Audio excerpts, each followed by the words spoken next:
A Bíblia segundo o cientista. Gênesis capítulo 2. A criação da mulher. Este é o canal A Bíblia segundo o cientista. Um canal que tenta separar o que é religião de ciência e tenta mostrar que é possível uma convivência harmoniosa entre ambas. Episódio de hoje, Gênesis capítulo 2, a criação da mulher. Nosso programa de estudos de hoje: a substância do ser humano, a localização do jardim do Éden, quem foi criado primeiro e o Éden real.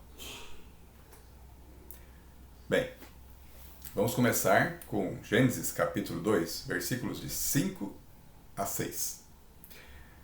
A terra, inicialmente, segundo Gênesis, não tinha chuva. E toda a planta do campo que ainda não estava na terra, e toda a erva do campo que ainda não brotava. Porque ainda o Senhor Deus não tinha feito chover sobre a terra, e não havia homem para lavrar a terra. Um vapor, porém, subia da terra e regava toda a face da terra. Então, o que regava as plantas nesse período inicial da criação, segundo o livro de Gênesis, era o orvalho. Haja orvalho, hein? Bem, nesse trecho é interessante destacar algumas palavras, como é que elas são no original em hebraico. Então nós temos aqui a palavra para trabalhar, lavod.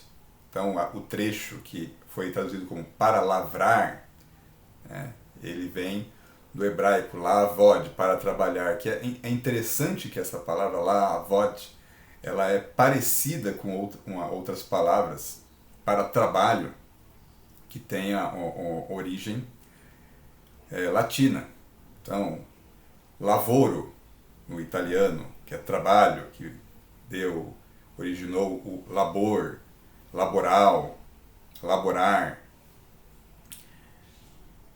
Ela tem uma similaridade com o hebraico, para trabalhar. Bem, vamos falar aqui agora, de Gênesis 2, 7, que fala da criação do homem. Nós ilustramos essa parte com a pintura do Michelangelo, da Capela Sistina. Nós falamos isso no vídeo anterior, sobre as pinturas de Michelangelo, falando da criação.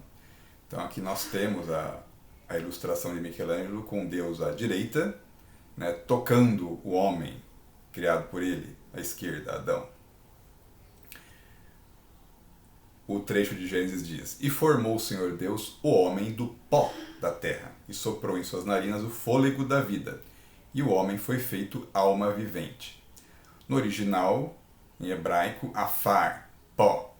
Então, embora algumas pessoas falem que o homem foi feito do barro, foi feito da lama, na verdade, o que está escrito mesmo, ele foi feito do pó. Também destacar a questão de homem.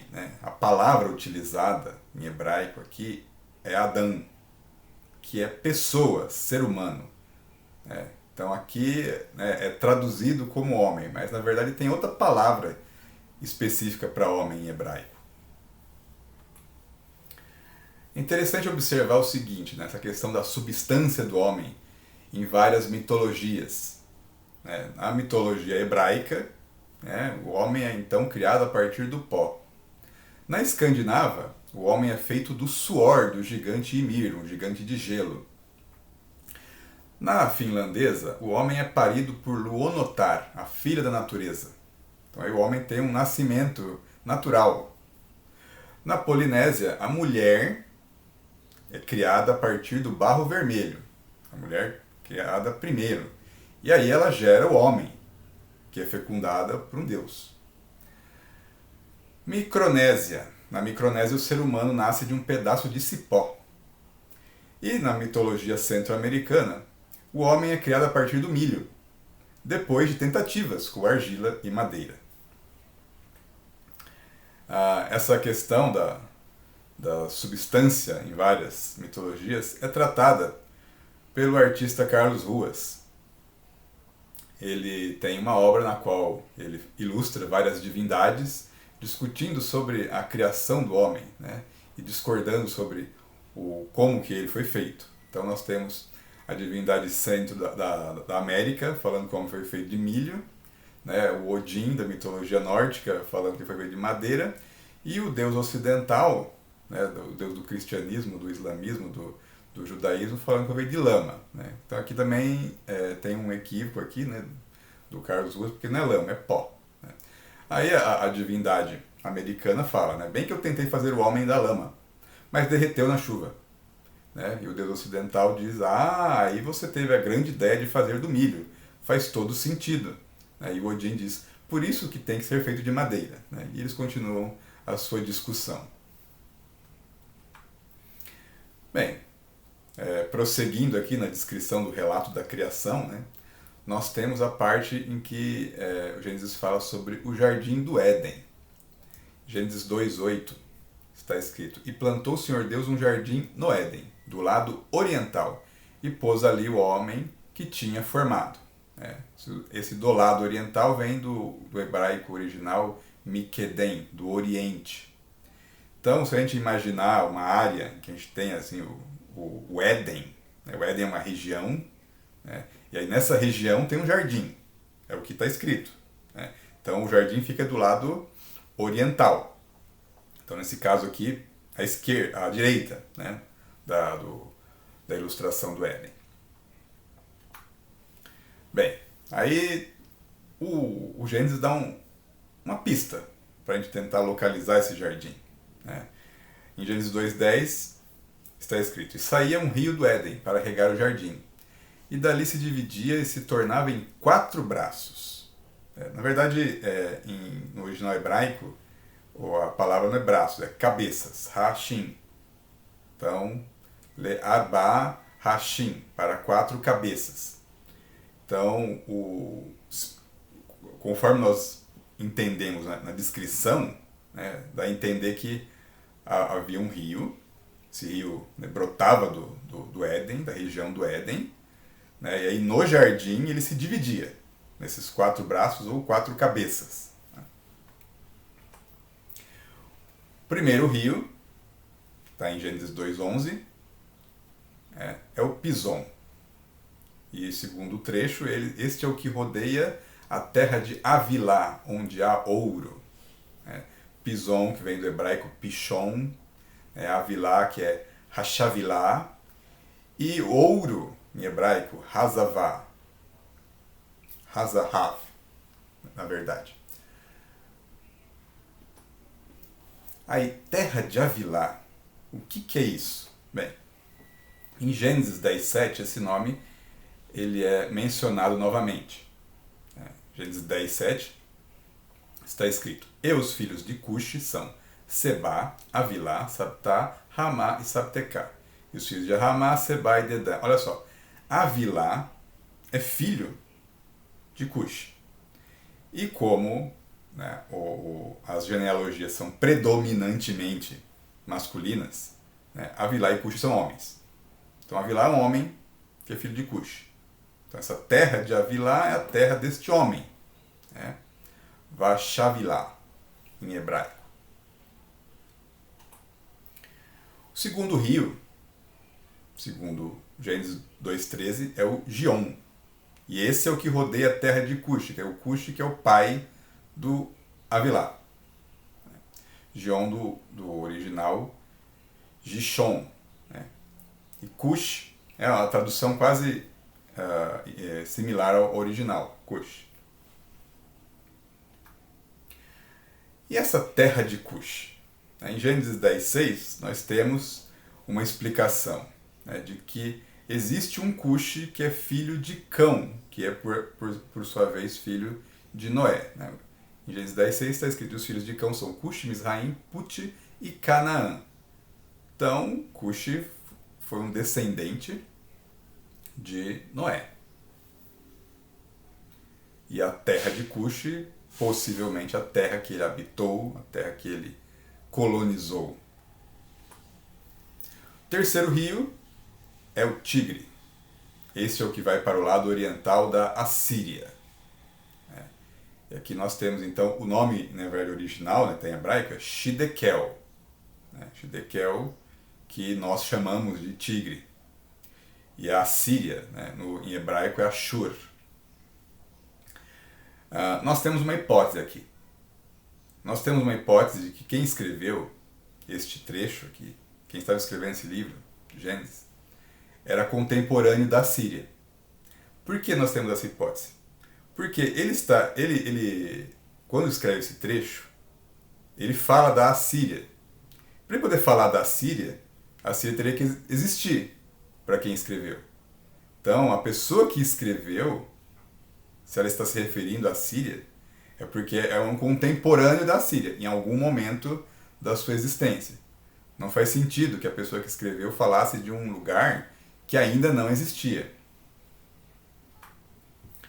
O quarto rio descrito em Gênesis 2,14 é o Eufrates, né, cujo nome em hebraico, no original, é Ferhat.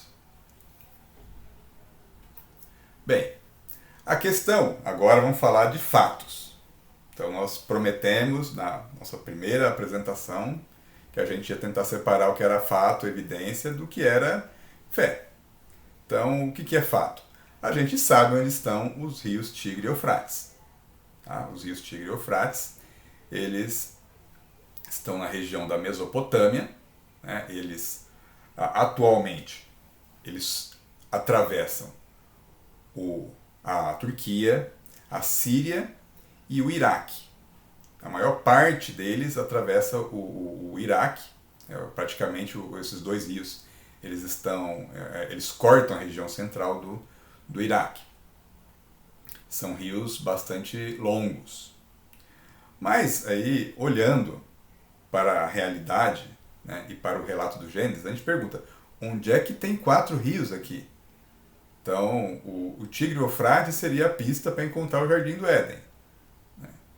Então, mas o texto fala de 4 rios. E onde é que tem 4 rios? Bem, nós temos uma hipótese.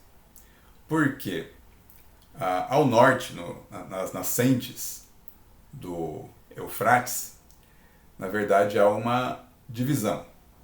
Né? Na verdade, há 2 rios que se unem para formar o Eufrates, o Karasu e o Muratsu. Então, se você der uma forçada e você pensar que os 2 braços, o Karasu e o Muratsu, né, podem ser contados como rios independentes, e aí o Eufrates e o Tigre são os outros 2, aí você tem 4.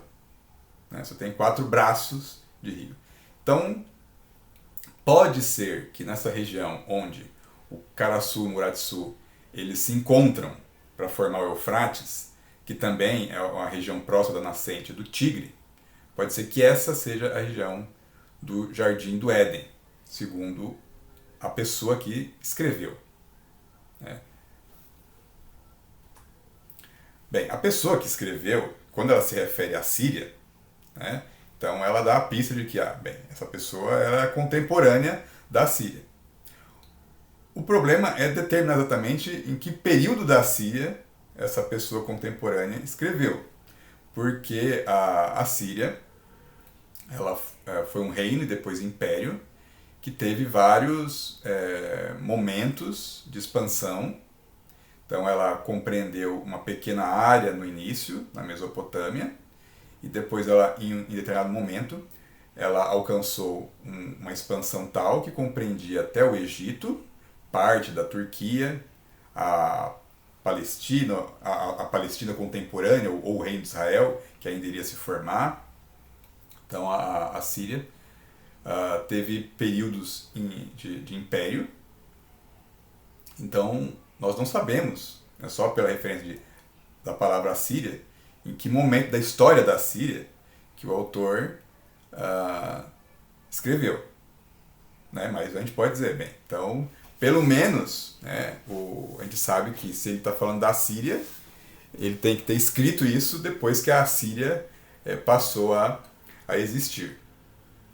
Então nós temos aqui que o coração da Síria, o coração do reino assírio, ele consta de cerca de 912 a.C. Né? Então, a partir daí é que a gente pode dizer, bem, então a partir daí que esse texto, né, ele pode ter sido escrito. Agora nós chegamos no 6º dia da criação. Então, na verdade, o Gênesis do capítulo 1, ele fala dos dias da criação, né? E aí depois, no 2º capítulo, ele volta para o 6º dia e vai descrever esse dia de forma mais aprofundada. Então, em Gênesis 2,15 está escrito: E tomou o Senhor Deus, o homem, e o pôs no jardim do Éden para o lavrar e o guardar. Aqui nós temos as palavras Senhor Deus, que vem do hebraico Adonai Elohim. Adonai, Senhor, e Elohim, Deus. Então, na tradução da Bíblia, a gente vê às vezes, né, assim, o Deus referido como Senhor, né? Então, geralmente é porque é a tradução da palavra Adonai. E aqui nós temos a palavra lavrar e guardar. Lavrar é para trabalhar, né? Então, Deus colocou o homem no jardim do Éden para trabalhar, né? Leavda. E para guardar o jardim, para tomar conta, o Leshamra. Ao falar isso, que Deus colocou o homem no jardim para trabalhar, então o trabalho, né, ele inicialmente não é um castigo. O homem foi feito para trabalhar mesmo. Tá? Então isso é importante observar isso aqui para entender depois o que vem a seguir. Então o homem já foi criado com um objetivo, com a missão de trabalhar. Aí em Gênesis 2, 16 e 17, nós temos um acordo. Né? E ordenou o Senhor Deus ao homem, dizendo: De toda árvore do jardim comerás livremente, mas da árvore do conhecimento do bem e do mal, dela não comerás, porque no dia em que dela comeres, certamente morrerás. Então, esse trecho aqui, essa árvore, do conhecimento do bem e do mal, né? No hebraico original, Hada'at Tov Vara, né? O conhecimento de bem e mal. Então, é uma árvore que ela fornece o conhecimento dessas duas coisas, do bem e do mal. E aí aqui é um acordo entre Deus e o homem. Ó. Então, você pode comer tudo aqui, menos essa árvore. Tá? Porque você comeu dela, ó, dançou, já era. E aí, então, nós temos a primeira aliança. Tá? E nós temos durante, né, tanto o Antigo Testamento quanto o Novo, nós temos essas alianças entre Deus e o homem. Essa aqui é a primeira. Esse aqui é o primeiro acordo que Deus faz com o ser humano. Tá? E é um acordo bem simples.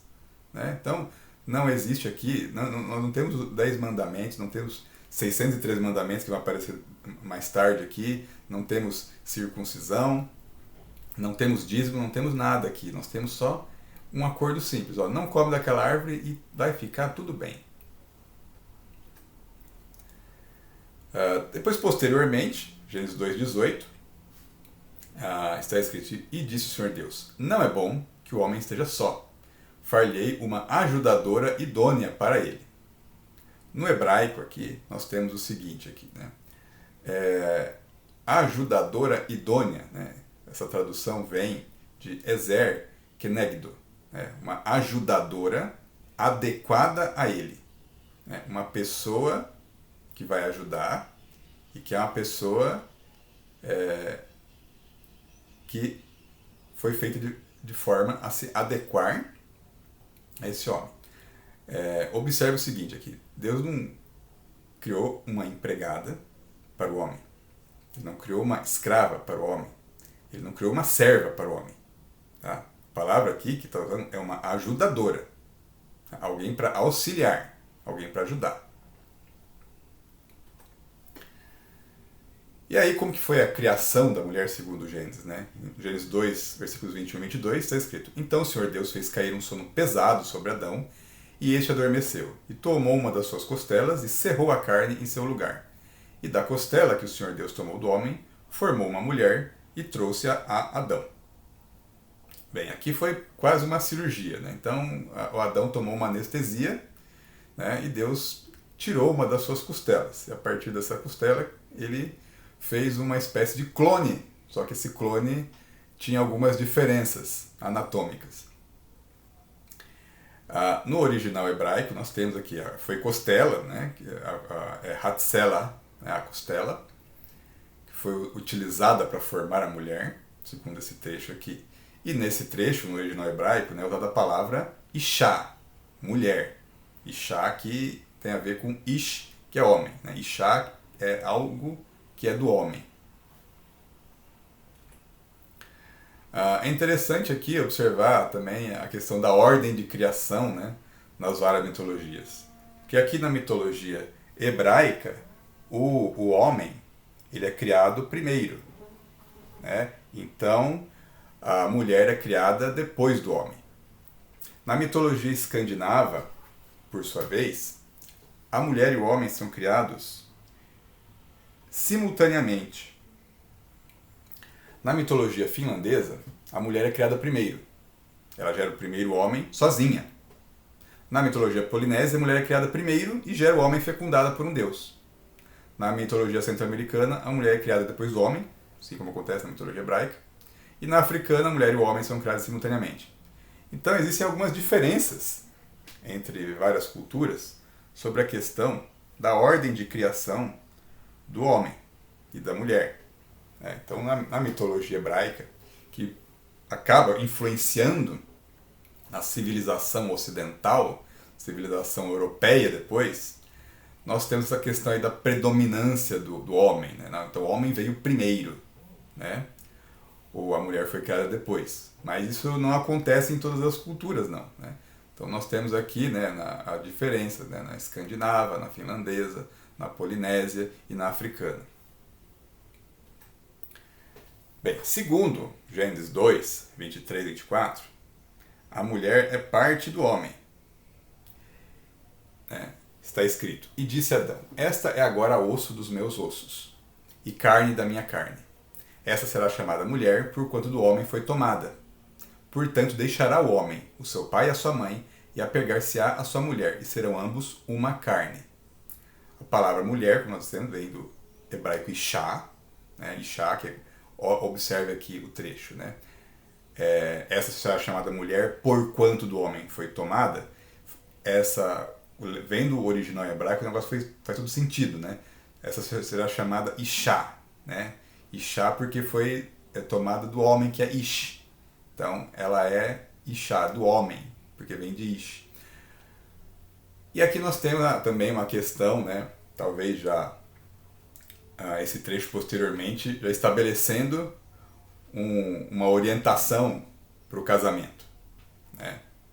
Então, o casamento, nessa frase, né? Deixará o homem, o seu pai e sua mãe, apegar-se à sua mulher. Isso quer dizer que, né, isso aqui dá a entender que na hora que você casa, você tem que sair da casa do seu pai e sua mãe. Né? Você vai ter a sua vida. Você não vai ficar... Né, aqui, essa orientação ela é bem diferente, por exemplo, da família tradicional chinesa, né, que todo mundo mora junto, mora, né, 3 gerações na mesma casa. Não, aqui essa orientação, ó, você vai casar, você vai sair da casa do seu pai e sua mãe e vai começar a sua vida. Tá? E aí existe a questão, né, de o homem e a mulher formarem uma unidade. Né, a palavra que ambos serão uma carne, né, como carne, levassar.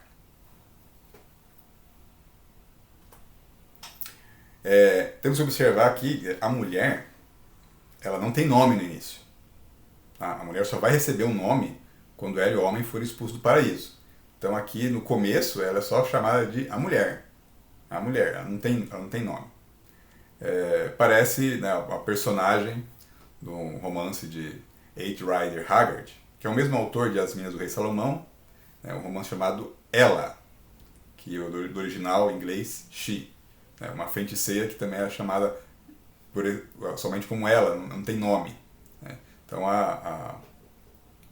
possivelmente também, né, o Haggard pode ter feito alguma alusão distante a esse fato, né, de que a primeira mulher não tinha nome. Bem, os primeiros seres humanos, segundo Gênesis, eram parecidos com os indígenas brasileiros quando os portugueses aportaram no Brasil. Né? Em Gênesis 2:25 está escrito que tanto Adão quanto Eva, né, eles andavam nus e não se envergonhavam. Né? Então eles não usavam roupas e isso não havia problema nenhum nisso. Esse trecho, Gênesis 2:25, é muito parecido com um trecho da carta de Pero Vaz de Caminha, que ele escreveu ao rei Dom Manuel I. Caminha escreve: andam nus sem nenhuma cobertura, nem estimam de cobrir ou de mostrar suas vergonhas, e nisso tem tanta inocência como em mostrar o rosto. Então, a situação dos indígenas, né, no Brasil, quando os portugueses chegaram, era parecida com a do paraíso descrito em Gênesis. Então parece que o Éden real realmente foi na América do Sul. Né? Nós não sabemos onde, né, o Éden descrito em Gênesis, mas alguma coisa parecida com isso existiu de fato na América do Sul. Uma dica de leitura é o livro A Criação do Mundo, Mitos e Lendas, de Claude Catherine Hagache e Marcel Laverdé. Esse livro traz mitos de diversas culturas, que tentam responder quem criou o mundo, quando e como. Claro que são, né, as respostas que as civilizações deram no momento em que elas floresceram. Né? Conforme nós tratamos aqui nesse canal, né, a mitologia é uma forma de responder a perguntas. Né? Não quer dizer que ela traga a verdade, né? Mas ela, na ausência de outras formas, ela respondeu a várias questões durante algum tempo da existência do homem. Se você quiser, na verdade, você já pode deixar o vídeo aqui, mas claro que curta primeiro e se inscreva no canal, né? Mas aqui nós vamos dar os nossos créditos e referências, né? No nosso vídeo nós usamos a edição Almeida Revista e Corrigida da Bíblia, né? Que tem como fundamento a tradução de João Ferreira de Almeida, primeira pessoa a traduzir a Bíblia para o português. Nós usamos algumas fontes, né, para poder resgatar a tradução do hebraico para o português, né? Algumas fontes para saber qual que é o original em hebraico. Os trechos que estão, né, nos caracteres hebraicos, eles são do livro de Eni Gilead, Interlinear Hebraico-Português, né, que está disponível à venda no Clube de Autores.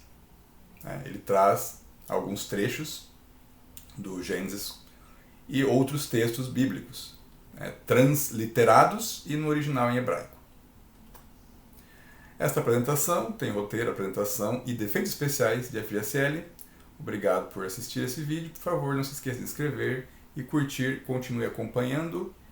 Pode mandar comentários, sugestões e obrigado.